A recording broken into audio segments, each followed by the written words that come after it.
ধন্যবাদ বলতে নিবেদন করি। তোমাদের কাছে হয়তো কেউ আসবে প্রার্থনা করে সেই সঙ্গে ইস্কন প্রতিষ্ঠার আচার্য কৃষ্ণকে কৃপা অভয় চরণারবিন্দ উপদেশ ধন্যবাদ বলতে নিবেদন করি। সেই সঙ্গে ইস্কনের সমস্ত গুরুগুলো সন্ন্যাসীবৃন্দ পূজ্যপাঠ প্রার্থনা প্রভু শ্রীপাদ এবং বিভিন্ন প্রান্তে আগত সমস্ত পিতৃমন্ত্রী মাতৃ ভাই বোন আমার সরস্বতী প্রণাম নিবেদন করি এবং আপনার কাছে কৃপা প্রার্থনা করি হয়তো আমরা নিজের উপরে ক্ষমা করব। হরে কৃষ্ণ কৃষ্ণ কৃষ্ণ হরে হরে হরে রাম রাম রাম হরে হরে হরে কৃষ্ণ কৃষ্ণ কৃষ্ণ হরে হরে হরে রাম রাম হরে হরে হরে কৃষ্ণ কৃষ্ণ কৃষ্ণ হরে হরে হরে রাম রাম হরে হরে। তো অসংখ্য ধন্যবাদ সবাইকে, আপনারা এত কষ্ট করে এসেছেন। কালকে কি একাদশী ছিল কে জানে? হ্যাঁ, ভীম একাদশী এটা নয়, আপনারা সবাই ভুল বার্তা শুনছেন। এটা জয়া একাদশী বা ভৈমী একাদশী। জ্যৈষ্ঠ মাসে যেটা হয় সেটা হচ্ছে ভীম একাদশী, ওইটা আপনারা করবেন। নির্জলা উপবাস, এক ফোঁটাও জল খাবেন না। অনেকে আমরা জানি এই একাদশীকে বলে ভীম একাদশী, এটা ভৈমী একাদশী লেখা আছে দেখবেন, ভৈমী বা জয়া একাদশী। কি একাদশী? জ্যৈষ্ঠ মাসে যে একাদশীটা আছে ভীম একাদশী দেখবেন, পাণ্ডবাণী লেখা আছে। কেন জানেন? এই ভৈমী একাদশী ভৈমী একাদশী যে করছে, এই ভূমিপুত্রের নাম ছিল ভৈমাসুর, বুঝা গেল? যখন পৃথিবী এই বরাহদেবের আজকের আবির্ভাব তিথি, বরাহদেব ভগবান যিনি পৃথিবীকে এই সমুদ্র গর্ভ থেকে কে নিয়ে গেছিল জানেন? কে কে জানেন? এই কিছুদিন আগে একটা ফিল্ম বেরিয়েছিল না, মহা অবতার কে নৃসিংহদেব বেরিয়েছিল না, সেটা বেরিয়েছিল। ওই নৃসিংহদেবের হিরণ্যকশিপুর ভাইয়ের নাম কি ছিল? হিরণ্যাক্ষ। সেই দুজনায় কি করেছেন? পূর্ব লীলায় ভগবান শ্রী নারায়ণের দ্বারপাল ছিলেন। কি ছিলেন? দ্বারপাল, দ্বার রক্ষক, জয় বিজয়, দুই ভাই। ব্রহ্মার তেজস কুমার যখন সেই বৈকুণ্ঠে ঢুকতে যাচ্ছে, তারা বাধা দেয়, তাও আমাদের এখানে ঢোকার কোন পারমিশন নেই। পারমিশন দেখাও। বৈকুণ্ঠ নাম আছে না, যেখানে কোনো কোনটা থাকবে না, সেখানে বৈকুণ্ঠ। তাহলে কেন তাদের মধ্যে এই ভাবনা এলো? না, ভগবান মনে মনে প্ল্যান করেছে। কি প্ল্যান করেছেন? লক্ষ্মী দেবী বলছে, আচ্ছা তুমি তো এত, তোমার শরীরটা এত নরম, তোমাকে বললেন দেখি যুদ্ধ করতে।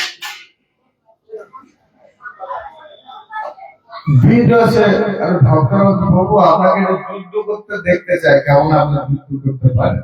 ভগবান চিন্তা করছে, তাহলে ঠিক আছে, সুযোগ। তাই ওদের ভিতরে বৈকুণ্ঠে তাদের কোনো কোনটা থাকবে না, কোন বাধা বিপত্তি হিংসা জ্বর মান দেশ প্রতিষ্ঠা থাকবে, সব সমান। তো যখন বাধা দিচ্ছে তখন বলছে কি সংক্ষেপে বলছেন, তো অভিশাপ দিলাম, অসুর করে জন্ম। আর ভগবান বিষ্ণু দৌড়ে দৌড়ে আসছে, এসে তাদেরকে প্রণাম করলেন। বাঞ্ছা কৃপা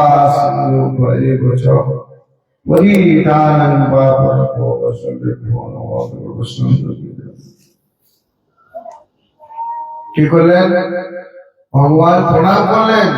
আর ভগবান যে এসে ভগবানের চরণের গলার যে তুলসীর যে সুগন্ধ, সুমিষ্ট গন্ধ, সে গন্ধের চতুষ কুমারের নাকের ভিতর দিয়ে গিয়ে হৃদয় ঢুকে যাচ্ছে। আর আহা কি আনন্দ, বিশাল আনন্দ পাচ্ছে। ওনার আগে কিসের উপাসক ছিলেন? হ্যাঁ, নির্বিশেষবাদী ছিলেন, কোনো কিছুকে বিশ্বাস করতেন। তাই কি করলেন ভগবান তাদের ভিতরে সেই শক্তি প্রকাশ করলেন, আর সেই তুলসীর সুন্দর ভগবানের চরণে লাগা অপূর্ব চন্দন আরো সুন্দর সুন্দর সেন সেই ফুলের মধ্যে লেগে গেল। হ্যাঁ, সুন্দর সুবাস ওই তুলসীর সঙ্গে যুক্ত হয়ে যায়। আর যখন এই 24 কুমার প্রণাম করার সঙ্গে সঙ্গে তাদের হৃদয় একটা গান আছে, তোমায় হৃদ মাঝারে রাখবো ছেড়ে দেব না, স্বর্গ ছেড়ে দিলে আর তো পাবো না, ছেড়ে দেব। হৃদয়ের প্রতি ভগবান ভুলে গেছে 24 কুমারে, কিন্তু ভগবানের কাছে প্রার্থনা যে প্রভু আমার ঘুরেছে, আমার ডাক্তাররা আপনার সাথে খুব খারাপ ব্যবহার করছে। তখন তার প্রশ্ন, হ্যাঁ আমরা তো অপরাধ করে ফেললাম, কেন বলতে গেলাম? তখন ভগবান বলছে, যেহেতু আমার ভক্ত বলেছে যে তুমি অসুর করে জন্মগ্রহণ করবে, তোমরা তাই দেখো, তোমরা যদি ভক্ত রূপে আসো আমার কাছে, কতদিন লাগবে আমার কাছে ফিরে আসতে? 100 বছর। কত বছর?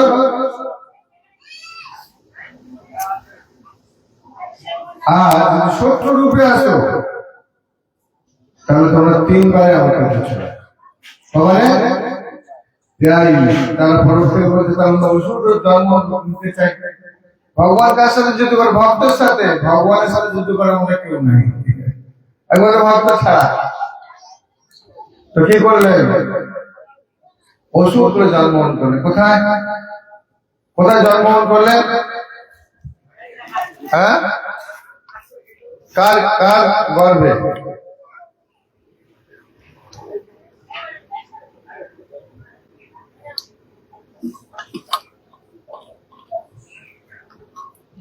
কার গর্ভে জন্মগ্রহণ করলে জানেন? হ্যাঁ, হয় হয় হয়, দিতির গর্ভে। দিতির গর্ভে যারা জন্মগ্রহণ করেছে তারা দ্বৈত, আর অদিতির গর্ভে যারা জন্ম তারা দেবতা। তো মাতৃগর্ভে কতদিন সন্তান থাকে? মায়েরা বলে 10 মাস 10 দিন, হ্যাঁ কিনা? কিন্তু এখন তা থাকে না, সিজা।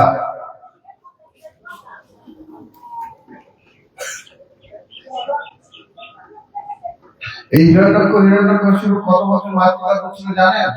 100 বছর। কত বছর? 100 বছর। বুঝতে পারছেন? 10 মাস রাখতে আমাদের জীবন শেষ। আমাদের আমাদের আয়ু কত? কলিযুগে আমাদের আয়ু 100 বছর। 100 বছর মাত্র। কেন? পৃথিবী থেকে যা পরিবেশ সৃষ্টি করছে, পৃথিবী ভেঙে পড়ছে আকাশ হঠাৎ করে। হ্যাঁ, গরু কান্না করছে, রক্ত চোখ থেকে রক্ত বেরোচ্ছে, চতুর্দিকে হাহাকার সৃষ্টি হচ্ছে, ভিড়ে থাকতে এরকম করেছে। তো মা ভাবছে যে যদি প্রকাশ করি তাহলে পৃথিবীর অনেক ক্ষতি হয়ে যাবে। দিদি গিয়েছিলেন কোথায়? অশ্বমনের কাছে। বলছে তুমি অনেক সন্তান আমার ভগ্নিকে, আমার বোনকে দিয়েছ, অদিতিকে, সব মহান মহান যোদ্ধা, আমার পুত্রদের সবাইকে মেরে ফেলতে, তুমি ভালো আমার পুত্র, এখনই সঙ্গে সঙ্গ করতে হবে। কষ্ট মনে বলছে, দেখো এখন হচ্ছে সন্ধ্যাকাল, এই সময় যদি স্বাভাবিক সম্পর্ক করি তাহলে তোমার গর্ভে বুদ্ধি আসবে। এই সমাজের জন্য সে অমঙ্গলদায়ক, মঙ্গলদায়ক নয়, আর তার জন্য তুমি দায়ী হবে। বলে প্রভু আমি সব বুঝতে পারছি, কিন্তু আমি আমার নিজেকে কন্ট্রোল করতে পারছি না, কৃপা করে আমাকে সঙ্গ দেন। কান্না করছে, পায়ে ধরেছে স্বামী। কষ্ট হবে তখন কি করবো? বলতে অবলা নারী, হ্যাঁ তুমি বুঝতেই পারছো না আমার কথাটা। এই সন্ধ্যাকালে ভূত পিচার, আমার যে প্রভু শিব তার সমস্ত সহচররা বেরোয়, ভূত বেড়ে এই জন্য সকাল সন্ধ্যাবেলায় কেউ খাবেন না। সন্ধ্যাবেলা কেউ ঘুমাবেন না, সন্ধ্যাবেলা কোনো কিছু করবেন না, সন্ধ্যে দেওয়া থাকে। যখন সেই তখন সেই দিতির গর্ভ দিদির সঙ্গে মিলিত হলে, আর মিলিত হওয়ার পর কশ্যপমুনি স্নান করে বলছে, দিদি তোমার এই সন্তান সমাজের জন্য অমঙ্গল দায়ী, তুমি এর জন্য দায়ী, তোমাকে আমি বলেছিলাম এই সময় মিলিত না। সেই দিদির গর্ভে জন্মগ্রহণ করেছে দৈত্য, দুটো দৈত্য, একটা হচ্ছে হিরণ্যাক্ষ আর হিরণ্যকশিপু। বড় ভাই হচ্ছে হিরণ্যাক্ষ আর হিরণ্যকশিপু ছোট। কি করলে হিরণ্যাক্ষ তপস্যা করছে কার কাছে? ব্রহ্মার কাছে। সবাই তপস্যা করতে গেছে। কে কে? হিরণ্যকশিপু আর হিরণ্যাক্ষ।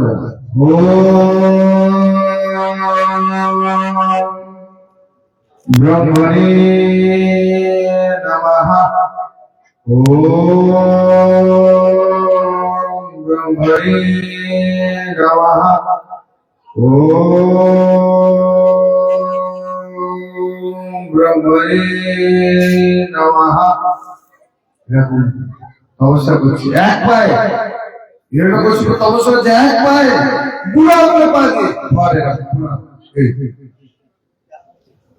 এমন তপস্যা করছে জানেন, বছর মাস, মাস দিন, মাস সপ্তাহ, বছর বছর বছর চলে গেল, যুগ যুগ চলে গেল, গায়েতে মাটি ভর্তি হয়ে গেছে। আর মাটি হয়ে তার ভিতরে উই পোকা হয়েছে, উই পোকার শরীরটাকে কুড়ে কুড়ে খেয়ে নিয়েছে।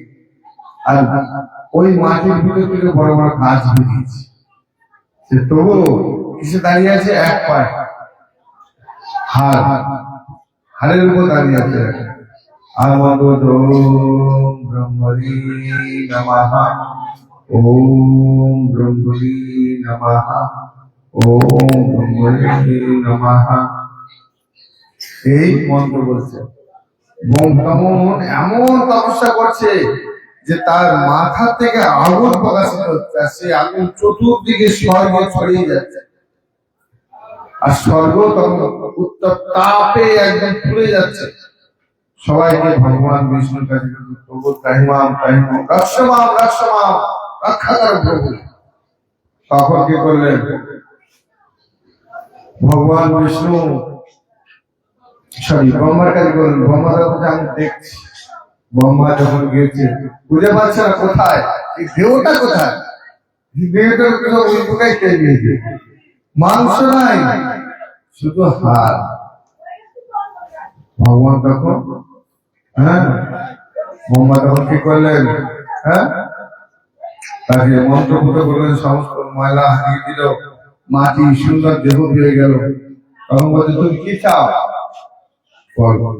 বলে প্রভু আমি চাই এটাই কি আমি, আমাকে এমন আশীর্বাদ দেন আমি অমর হয়ে যায়।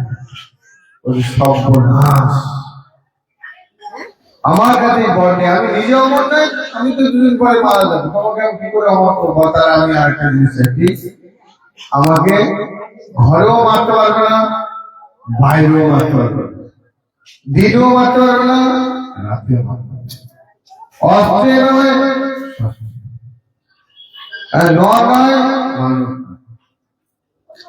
নারী নয়, দৈত্য নয়। এত কন্ডিশন দিয়ে বেঁধে দিয়েছে ভগবান বিষ্ণু। ব্রহ্মদাস তাই হবে, তোমার ইচ্ছা পূর্ণ হবে। কি বললেন?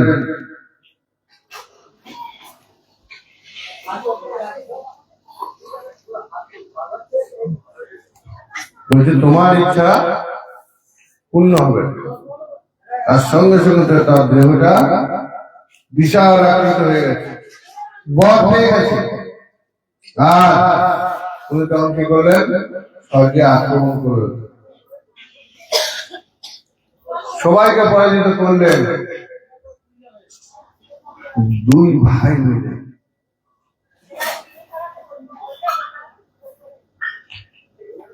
হিরণ্যকশিপু কি করলেন? মেদিনীকে, পৃথিবীকে এরকম হাতে করে নিয়ে রসাতলে চলে গেল, নিচে চলে গেলেন, জলমগ্ন সব। ধরিত্রাম মাতা বলে ত্রাহিমাম ত্রাহিমাম প্রভু ত্রাহিমাম, রক্ষা করো রক্ষা করো। ধরিত্রী মাতাকে পাথর চাপা দিল। এই তখন সবাই ভগবানের কাছে সামনে, ভগবান বিষ্ণুর কাছে ত্রাহিমাম ত্রাহিমাম প্রভু রক্ষমাম রক্ষমাম রক্ষম ত্রাহিমাম ত্রাহিমাম। ভগবান বিষ্ণু বলছে কি ব্যাপার, তোমরা এখানে সব ছেড়ে ছেড়ে বসে, প্রভু আর বলেন না, আপনি সবই জানেন আজ আমরা রাজ্য ছাড়া, হ্যাঁ মেদিনীকে পাওয়া যাচ্ছে না, রাক্ষস যুদ্ধ সে নিয়ে চলে গেছে।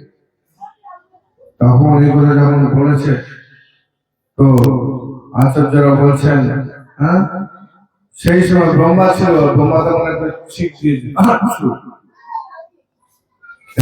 করেছে ব্রহ্মার নাকের থেকে প্রকাশিত হয়ে গেছে একটা শুকর। কি শুয়োর? শুয়োর দেখেছেন কে? হাত তালেন তো দেখি, শুয়োর দেখেছ মাতাজিরা? মেয়ে আর কি করলেন, উপরে তুলে দিলেন, এই ধরিত্র মাতা।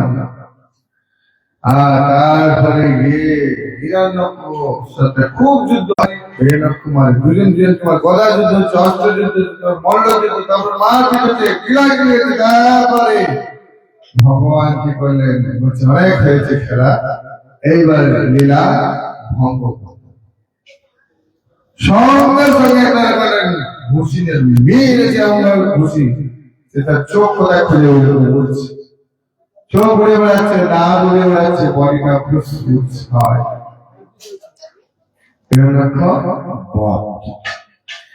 এই যে মেদিনীকে নিয়ে এসেছেন বরাহদেব পরমেশ্বর ভগবান, এই বরাহদেবের সঙ্গে মেদিনীর সম্পর্ক হয়ে যায়। অর্থাৎ মেদিনীর সম্পর্ক হওয়ার পরে, হ্যাঁ তখন মেদিনী গর্ভবতী হয়ে যায়, এই ধরিত্রী মাতা গর্ভবতী হয়। তার পুত্র কে হয়? এই ভৈমাসুর। কি নাম? ভৈমাসুর। এই ভৈমাসুর 16,000 কন্যাকে তিনি অপহরণ করে নিয়ে এসছে, সমস্ত রাজাদেরকে পরাজিত করেছে, আর সমস্ত সুন্দর সুন্দর কন্যাদেরকে তার বিয়ে দিয়ে চলেছে, বিবাহ করে অমর হয়েছে 16,100 জন। কত শক্তিশালী সে ছিল।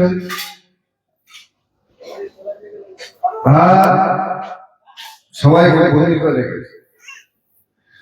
আর ভগবান স্বয়ং শ্রীকৃষ্ণ কি করলেন?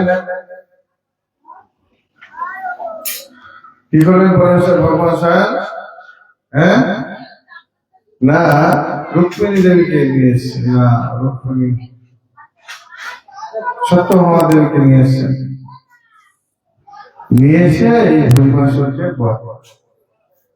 এই ভৈমাসুর, এটা সেই ভৈমা, তোমার ভূমি ভৈমী একাদশী, এটা ভীম একাদশী নয়, বোঝা গেল? হ্যাঁ এতক্ষণ কিন্তু আমি ওই সম্বন্ধে বললাম। ভীম একাদশীটা কি না, পাণ্ডবা নির্জলা একাদশী যেটাকে বলা হয়, জ্যৈষ্ঠ মাসের দিকে হয়। সেই পাণ্ডবা একাদশী কেন পাণ্ডবা নির্জলা একাদশী বলছে না, পাণ্ডবদের মধ্যে সর্বশ্রেষ্ঠ মানে খিদে পায় কার? কার খিদে পায়? পাণ্ডবদের। হ্যাঁ বিশাল শরীরটা পাহাড়ের মধ্যে। সে বলছে ভগবান আপনি যে বিধান দিলেন আমি কি করে থাকবো, কলা পাতা করে খাচ্ছে করে কেন? কিন্তু ভগবান আমি বলছেন একাদশী কিছু খাওয়া দাওয়া থাকবে না, থাকতেই পারবো না, আমার পেটের ভিতরে একটা বিপদ একটা দৈত্য আছে, আমাকে প্রতিদিন খাবার দিতে হয়, না দিলে আমি মরে যাবো। কাঁপছে, ডক্টর ডক্টর করে কাঁপছে। ভগবান তো বলে ঠিক আছে, তাহলে একটা উপায় আছে, কি একটা একাদশী করবো। কটা? একটা একাদশী করলে 12টা একাদশী ফললাম। কটা? 12 মাসে 13 ফললাম। তাহলে আমাদের কটা একাদশী হয়? প্রতি 15 দিন অন্তরে এক মাসে, মাসে 2টো করে হয়। তাহলে কত মাসে এক বছর? হ্যাঁ 24টা একাদশী পরে। আর আমার লিপিয়ার থাকলে আবার একটা বেড়ে যায়। বুঝতে পারছেন? তো এই 12খানা একাদশীর ফল লাভ করে পাণ্ডবা নির্জলা একাদশী যদি আপনারা পালন করেন, প্রভুপাদ দিয়েছেন সুন্দর করে সকাল সূর্য উঠবে আপনার ব্রত শুরু হবে, এক ফোঁটা জল খাবেন না। পরের দিন সূর্য আপনাকে কতদিন করতে, আচ্ছা তো সূর্যদেবকে যদি দর্শন করেন, হ্যাঁ, তখন থেকে একাদশী শুরু হয়। হ্যাঁ, এই একাদশী যদি আমাদের বলছেন যে আজকের উপবাস থাকলে সকাল থেকে সন্ধ্যা 8টা গেল, সকালবেলা প্রসাদ পাবে। আবার আমাদের পঞ্জিকাতে লেখা আছে কি যারা পারবে, হ্যাঁ, সকালবেলা উপবাস সূর্যকে দেখে করবে, সূর্য অস্ত যাবে মানে সূর্য ডুবে যাবে, পরের দিন আবার সূর্য উঠবে, আবার সূর্য ডুবে, তারপরে ভগবানকে ভক্তি প্রদান করে ভক্তদেরকে খাবারটা খাবে, তারপরে কিন্তু এই 12খানা একাদশী লাভ হবে। তাই গৌর সীতারামের প্রেমানন্দে, বুঝতে পারছেন? তাই এই ভৈনী একাদশীটা ভীম একাদশী।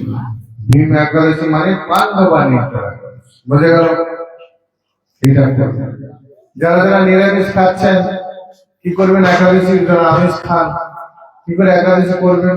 আপনার আগের দিন নিরামিষ খাবেন, পরের দিনও নিরামিষ খাবেন, আর যেদিনকে একাদশী সেদিনকে আপনারা ফল খাবেন, বিভিন্ন রকম আইটেম আছে সেইগুলো খেতে পারবেন ভগবানকে দিয়ে, নাহলে এই বৃথায় জীবন। তো আজকের আমাদের স্বয়ং পরমেশ্বর ভগবান বড়দেবের আবির্ভাব তিথি, গতকালকে সেটা উপোস হয়ে গেছে, 12টা অবধি উপোস থাকে ভগবানের আবির্ভাব। তো আগামীকাল বিশেষ গুরুত্বপূর্ণ দিন, কারণ কালকের একদিন মহান মহান মহান আচার্য, হ্যাঁ, মহান আচার্য কি দেখুন আজকে কেসে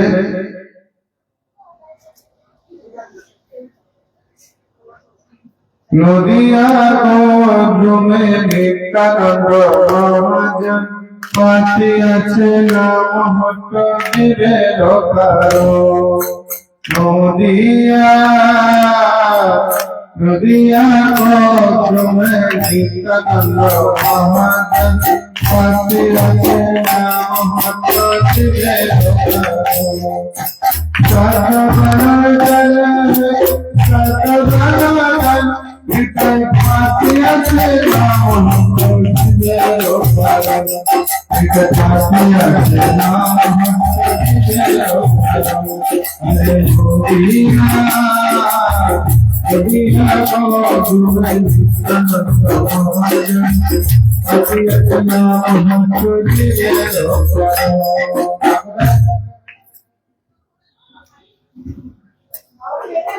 জয় নিত্যানন্দ রাম জয় নাম, নিত্যানন্দ রাম জয় নিত্যানন্দ রাম জয়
তো আগামী দিন কামিং শুন, আগামী দিন সেই দিন আসছে, হ্যাঁ, নিত্যানন্দ প্রভুর আবির্ভাব তিথি, যে নিতাই বিনা আমাদের জীবন বৃথা।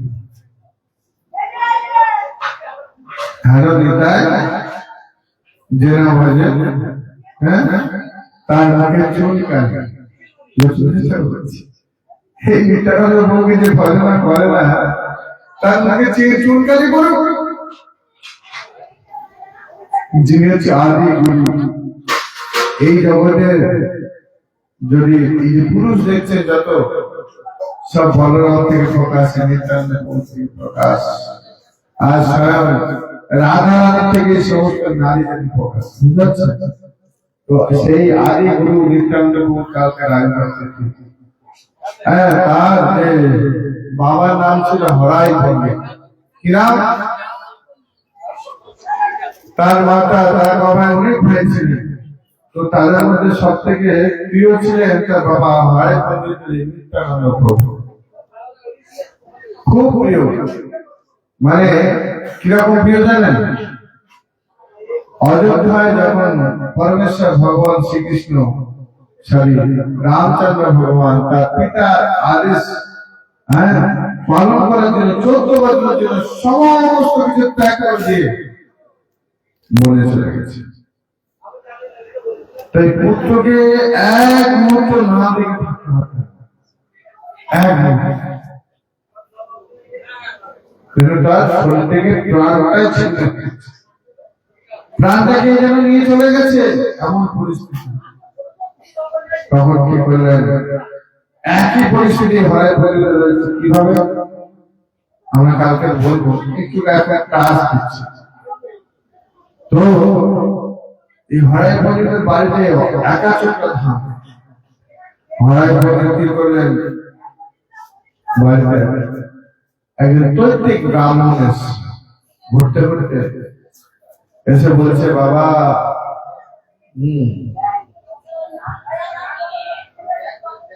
আপনার তো অনেক কটা ছেলে, আমাকে একটা ছেলে দেন। ছেলেকে কি করবে না? এখন ব্রাহ্মণ অনুসারে যদি না বলে তাহলে তো অভিশাপ দিয়ে দেবে, বংশ ধ্বংস হয়ে যাবে। তখনকার ব্রাহ্মণদের অভিশাপ খুব করা ছিল। এখন অনেক উঁচু স্তরের ভক্ত আছে, ব্রাহ্মণ আছে, আর এই ব্রাহ্মণদের খুব তেজ ছিল, যা বলতে তাই বেদ বাবা। তখন বলতে কি চাই? বলছে আমি কিছু চাই না, তোমার কিছুই চাই না, শুধু একটা জিনিস। কি জিনিসটা? কি? ওই যে তোমার পুত্র নিতাইকে আমি চাই।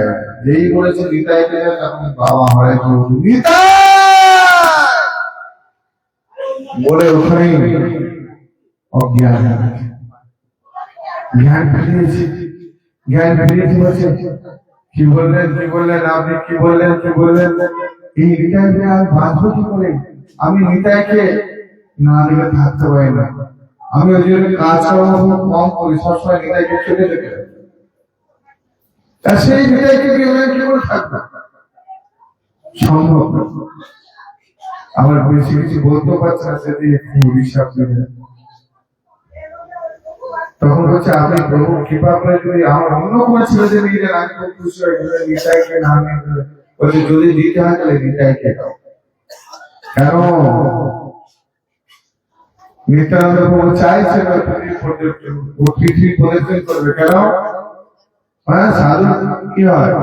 মহন্ত সব হয় কারিতে কামন, নিজে কার্য নাই তো জ্ঞান করো। নিত্যানন্দ প্রভু যদি না যায়, সারা পৃথিবী যদি না বলে কি করে, সে সমস্ত কীর্তনগুলো পূর্ণতা পরিণত করে করবে। তাই তখন কি করলেন নিত্যানন্দ প্রভু? হ্যাঁ, সেই গুরুদেবের কৃপায় বেরিয়ে এলে। আর ভাই তাকিয়ে আছে, দু চোখ দিয়ে জল পড়ছে ঝরঝর করে, তবুও তাকিয়ে আছে ছেলে কতদিন যাচ্ছে। যে দেখে ছেলেকে দেখতে হতে তখন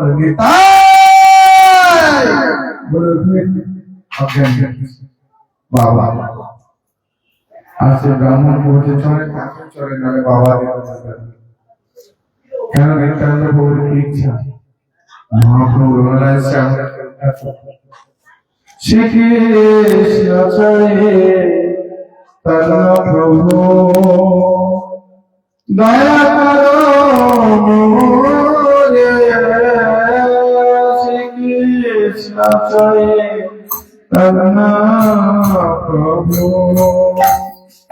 দয়া করো মোরে তব বিনা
নিত্যানন্দ প্রভু সারা পৃথিবী প্রদক্ষিণ করছেন আর আপনি পবিত্র করছেন সমস্ত তীর্থ।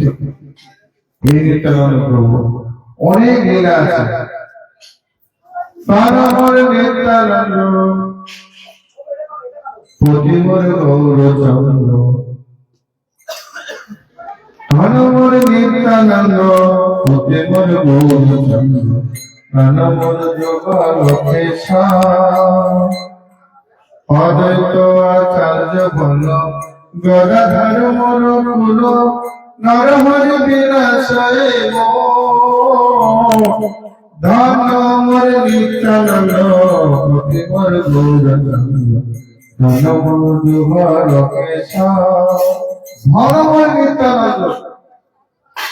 তাহলে ভক্তদের ধারকে নিত্যানন্দ ভক্তদের ধনমর নিত্যানন্দ প্রতি আমাদের স্বামী গৌরাঙ্গ প্রাণমর যুগল কিশোর রাধা। অদ্বৈত আচার্য বলো অদ্বৈত আচার্য বলো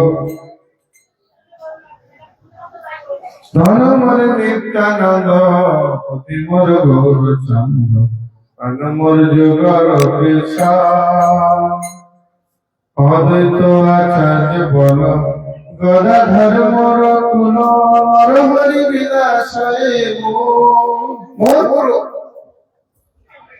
আমাদেরকে উদ্ধার করে দেন। আমরা হাবুডুবু খাচ্ছি, হাবুডুবু না ডুবুডুবু। পরমেশ্বর ভগবান কত কৃপা করেছে, এই দেহটা দিয়েছে।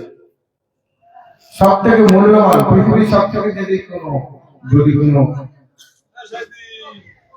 মূল্যবান জিনিস থাকে সেটা হচ্ছে দেহ। আপনি দেহ তারাই ভগবানকে গ্রহণ করতে, হ্যাঁ, সেবা করতে পারে, ভগবান ধামে যেতে পারে। এটা আপনার সম্পদ। যেমন ব্যাংকে টাকা রাখলে আপনার সম্পদ, জমি জায়গায় কিনে রাখলে আপনার সম্পদ, গাড়ি বাড়ি কিনে রাখলে আপনার সম্পদ, সোনা গয়না কিনে রাখলে আপনার সম্পদ। তার থেকে বেশি গুরুত্বপূর্ণ আপনার এই দেহের সম্পদ। এই সম্পদ যদি ঠিক থাকে আপনি অবশ্যই রাধামাধবকে পাবেন, অবশ্যই আচার্যদের কৃপা পাবেন, অবশ্যই হৃদয় কৃপা পাবেন, অবশ্যই গৌরাঙ্গের কৃপা পাবেন। এই জন্য আমাদের হরিনাম, হরিনামে কি আনন্দ রে ভাই, ওরে ভাই করলে জানা যায়। হরিনামে কি আনন্দ করলে জানা যায়। যে করেছে সে জেনেছে, ওরে ভাই অনেক জানা বড় দায়। হরিনামে কি আনন্দ করলে জানা যায়। আপনারা করবেন তাহলে আনন্দ পাবেন। যারা যারা মারা গিয়ে আমাদের এখানে আছে সংগ্রহ করবেন। আপনারা সবকিছু যেগুলো আচার্যরা বলছেন খাবেন না, সেগুলো খাবেন না।